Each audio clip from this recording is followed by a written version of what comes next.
Hey guys, welcome to A Connection is a Connection, where every story reminds us of how powerful human connection really is. In each episode, we dive into real conversations filled with laughter, honesty, and the kind of moments that make you stop and think. So, let's get started.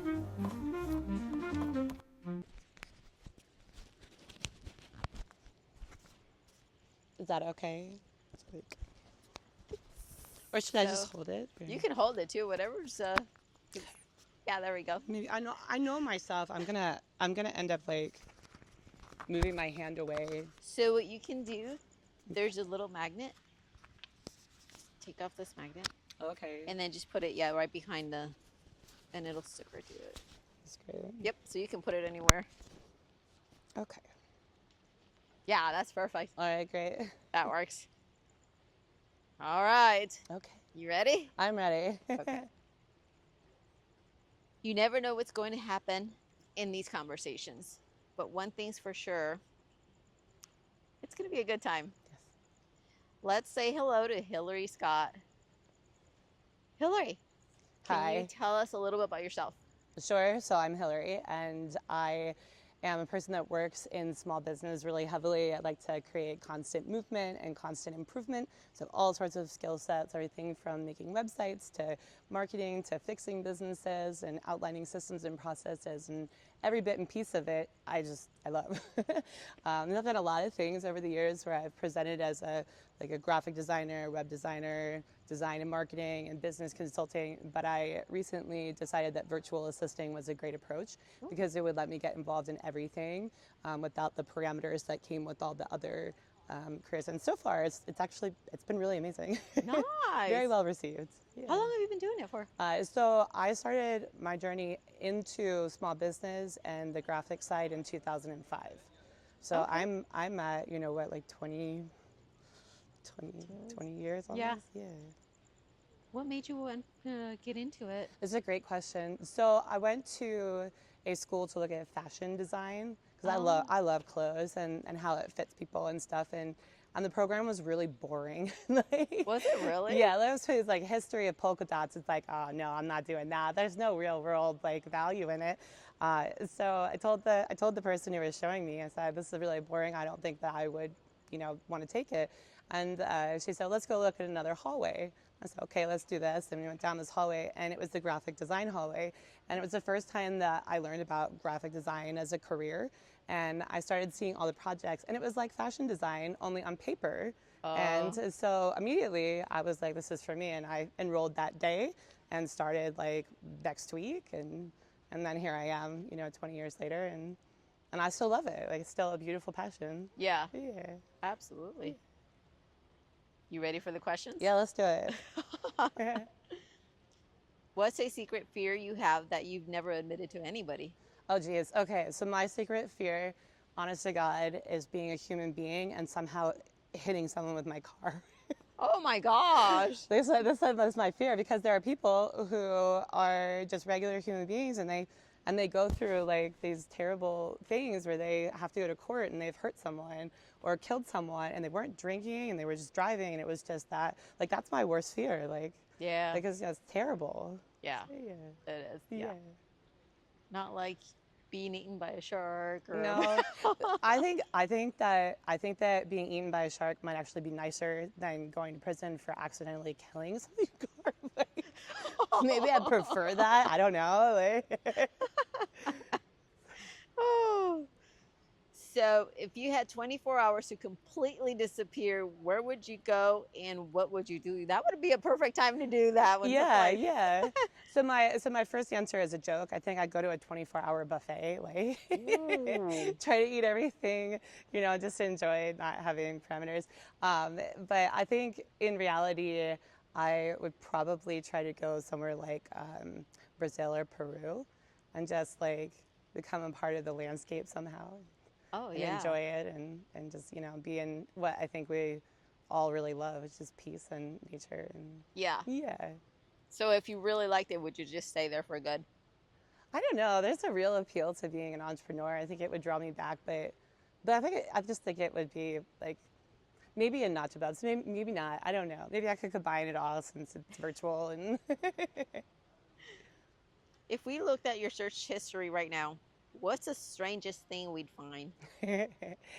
So I still have a love for fashion. I Uh-huh. think about it a lot, so I'll like look things up, and there's definitely like overweight people fashion, like super overweight people fashion, because I want to look at like the angles and not have friends and they're like, what am I supposed to wear? You know, I want to be like able to have that conversation. So it's definitely kind of weird, like, like super overweight people fashion. Like, Yeah. what do they wear? So it's Yeah. probably the weirdest thing. So, what's one moment in your life that you thought would be a disaster and ended up being amazing? Yeah, so in 2015, I started to feel funky, and I went to the hospital, and they were like, hey, you have brain damage. You know, you weren't eating proper, vegetarian. You know, you screwed up your brain. It's probably screwed up permanently. And I was like, oh no, like here goes my dreams, you know, completely out the window. Yeah. But, you know, I went through this whole process of being there and then to a center for some medications and things, and then I went home. But 3 days later, I was like, I can do this. And so I picked back up and I got going again. And it was a whole new lifestyle because I couldn't see the same way, couldn't hear the same way, had difficulties with speaking and walking. But I realized in that moment that we are always afraid of these things, but when we get there, because we really need to overcome it, we do. And so I today have, I would say, like 50 to 60% better than back then, maybe even a little more. You know, I drive and I work more than I did last year, and all the things that could be taken away. Yeah. And so overall, I'd say it's amazing because I would have thought that it would have been really crummy. But, you know, another part of that is when you have to dig into not being perfect, you end up like taking courses or reading things online. And so you grow as a person big time because you're delving into that personal development more often. Yeah. And so that was amazing too, just to grow through all the hardship. Wow. Yeah. Yeah. What's a super weird talent or party trick you have that no one knows about? So I have one or two. I can be very comical. Yeah. And I can sometimes imitate people like Mickey and be pretty spot on, but I hate doing it. Oh, I was just gonna ask her. But you know, on a day like at my desk working on things, like I might once or twice, oh, you know, like there's no practical purpose for it. All right, so you got to do something here for the camera for everybody. No way, no. What's the most awkward compliment you've ever received? Oh, this one's fun. So I had a best friend in my late teens, and one time she turned and she was like, "Wow, you're really pretty up close, but from a distance you would never know." Oh my! What? What? I thought it was funny, but it's very awkward. Like, and she even knew it, and she kind of like I'm not trying to be mean, like. Oh. How could even someone say that? But at the same time, like you start to think about it, and like, okay, so from a distance, I'm not that attractive, and I won't be bothered by a lot of people. So that's actually a thumbs up. And oh, at close up, I'm really good looking. Okay, that's great. My relationship will always value that. So like, maybe it's not so bad. Yeah. What's one moment in your life when you realized you were stronger than you thought? Definitely the brain damage stuff. Yeah. Driving is the big thing. Is I didn't want to lose my ability to drive, but I needed to make sure that I could be aware, and so I had to relearn how to drive. So like a lot of people are like kind of in a certain mode, but I'm kind of in a high level mode. Yeah. And I am a master driver now. In fact, I ended up doing Uber Eats during COVID just to make my life easier, like financially, without being able to go to networking meetings and things. And I avoided so many accidents by being a great driver, and people would get pissed off and road rage, and I'd be like, none of this bothers me. I'm just gonna keep going down the road. So yeah, it's kind of amazing. And then from that, the patience level spread to everything. And so clients can be very detail oriented with me, and they can be fussy, and it doesn't bother me all because I had to drive. Oh, wow, yeah. Yeah. When was the last time you cried and why? Oh, this is a weird one. I have not genuinely cried since like 2014 maybe. And then back then I was just really stressed out. Yeah. And crying was, really helpful. But I'm not usually a crier. Like Okay. I'll avoid that. What was the most impulsive purchase you've ever made, and do you regret it? Yeah, that's a great question. My current car is the most impulsive. I initially went to the dealership and bought like a Corolla, and I was going to be, the one who the car lasts forever, and I'm going to be kind of, amazing with it. And I ended up having like back pain from driving it, and so I called the dealership and can I bring it back? Can I trade it out? Yeah, you can, no big deal. So I brought it back, but there was nothing on the lot that I loved. Yeah. And there was it was a red RAV4 with like 90,000 miles on it. And it was like 5 years old. And it was a color I didn't love and everything. But when I sat in it, I was like, okay, I can drive this pretty well. So I didn't want to, but I needed a car, so I just did it, right? Like, it was like, okay, it's a bad idea, but I'm just going to do it. But 3 years later, this car has not had any major breakdown yet. Oh, nice. Yeah, it keeps going. It's wonderful to drive in, and I'm part of the Red Car Club, so it worked out really good. Oh, Yeah, no regrets. so it was a good purchase. Yeah. What's one thing you've never done that people would be shocked to learn? That's a great question. Wow, I didn't prep for that. Or maybe I did. Was that one of I the think questions? I snuck in a couple.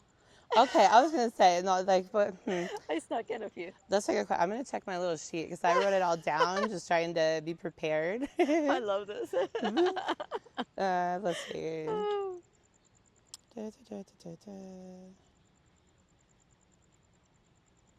Yeah, no, that's not in there. Okay, so say the question one more time.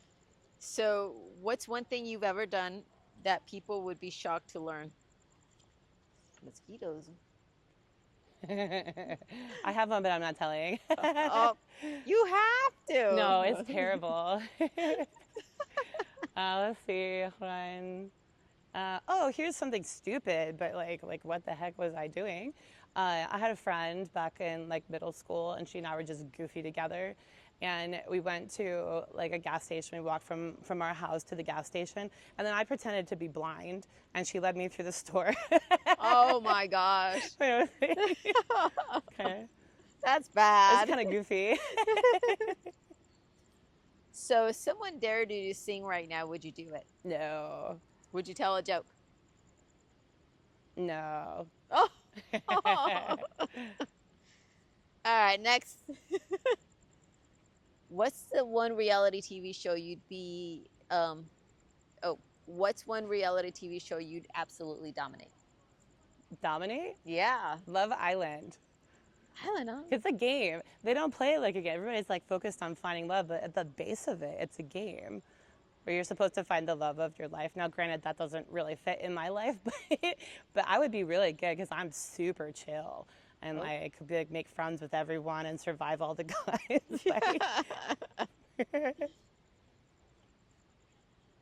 Hillary, do you have a testimony from God?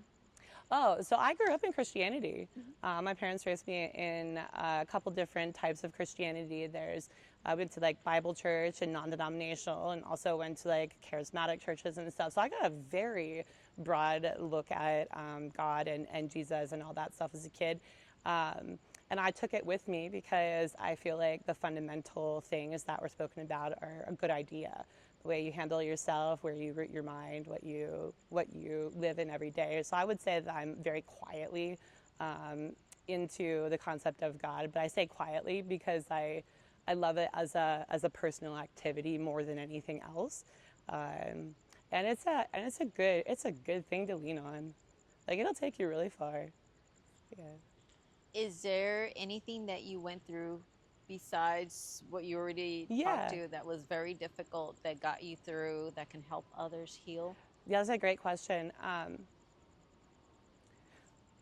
I've had lots of issues throughout my entire life, and when I was a teenager, they diagnosed me with food allergies, and that seems like no big deal, but it was wheat and corn and potatoes and tomatoes. And by the time you were said and done, it was like, here, you can have green vegetables and you can have meat and you can have fruit. And it was very difficult.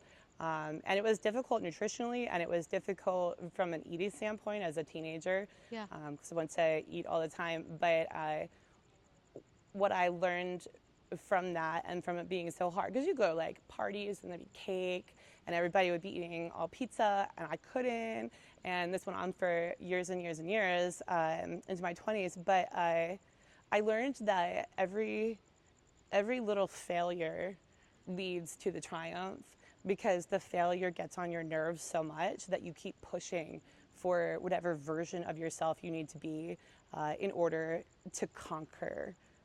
And so that has actually gone with me in just about everything. So I was about 13 when that stuff started happening, and I always apply it. Like, something's not going well in business or relationships, I just try again, and eventually get there. So Sure. it's kind of awesome. All right. Hillary, how are you leaving the world?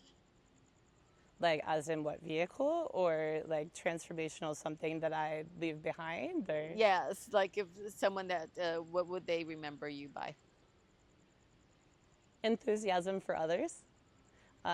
When I meet people in business, I always want to hear about them, their journey, their uniqueness, what they've experienced, where they've gone, what they've learned. And when they talk about their business, I feel enthusiastic for them. Yeah. And that's across the board. Like, if somebody just wants to talk about who they are and what they're into, it's great. So Yeah. good. What's your biggest addiction? It used to be sugar. And it was a good time, like Friday night, sugar, caffeine, from Subway.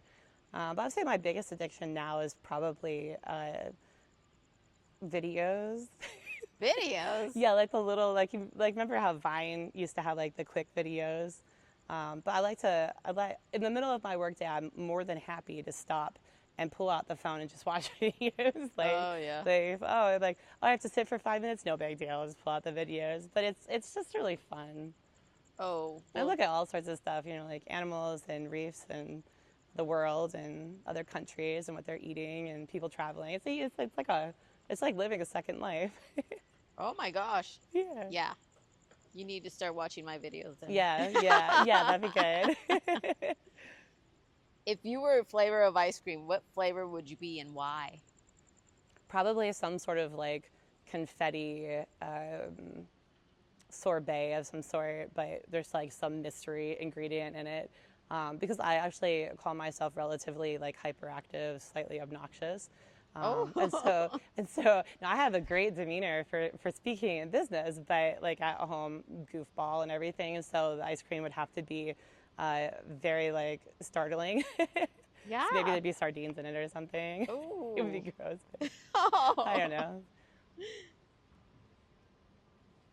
If money wasn't an issue, what's the one thing you'd spend your life doing? Travel. Yeah. Oh, definitely. Yeah, like every state has its own little culture and the little cities and the food and everything. I'd want to go see and hear it all. Probably start with the States, and then when I get bored with that, move to other countries and stuff. So what would be the exactly first spot that you would go to? Probably family. Oh. The family trek, but they're in Colorado. Oh, they so are? lots of Okay. things to see and do there. Lots of cultures and food, and so yeah. So is it just you here? No, Or I have you a friend? boyfriend. Okay. Yeah, so he would go too. Drag him along. What's the most rebellious thing you did as a teenager that you've never admitted until now? No, I got caught. Your parents might be watching this. I know, right? Let's see. That's a good question. Probably talking to boys on the phone, actually. It's very boring, but it was exciting for me. And we were really conservative. My parents were, no dating, no nothing. Like, you can date when you get out of the house. The real rebellion is I started dating someone at 16 and got married at 19. Oh, you Yeah, did? yeah. Oh. And that was definitely exciting and interesting back then and whatnot. But Yeah. I think that talking to boys, when my mom probably would not have been happy with how much like they go to the store or something and, I go to the phone. Let me call one of my boyfriends. Oh. So, So if you could leave one lasting impression on everyone you meet, what would it be? I would want them, it would actually be about like shifting perspectives maybe, where I would want them to see themselves as the way that I see myself and I see other people, which is that we're all 100% unique. There's no one else who's going to be us or like us. Nobody's going to be put together like us. And so we're valued and treasured and cherished by all things that we may not be aware of and some that we are aware of. But I wish for people to live from that place because I think that it heals a lot of things and I'd want everyone to have that. Hillary, thank you so much for taking the time and spending it here with me. Thank you too for having me. Can you give me a 30-second commercial about your Oh yeah, business? sure. Okay. So I'll copy you. So, so I'm Hillary, and I'm the owner of The Hillary, which is a virtual assisting business designed to create constant movement and constant improvement in an entrepreneur's life. It's definitely about work product, marketing, website, systems, processes, but it's even bigger than that. It's about getting where you want to go. And so I'm a pusher, I'm an educator, I'm a researcher, and I bring all of that to the table to help people really and truly get their business where they would like to be with it, revenue, process systems, happiness-wise, et cetera, et cetera. Okay. And I love to say my tagline, which is, does your business make you happy? Oh, there you Because go. it should. There you go. Yeah. How can people connect with you? Oh, the best ways to connect with me would definitely be telephone. So it's 623-277-8982. I'm a huge texter. You could also get onto the website and take a look at things, and that's the-hillary with 2Ls.com. And email would be hello@the-hillary.com. Oh, I like that. Yeah. Let me a little perky. Well, thank you so much. Thank you. And stay tuned for the next one. Yes.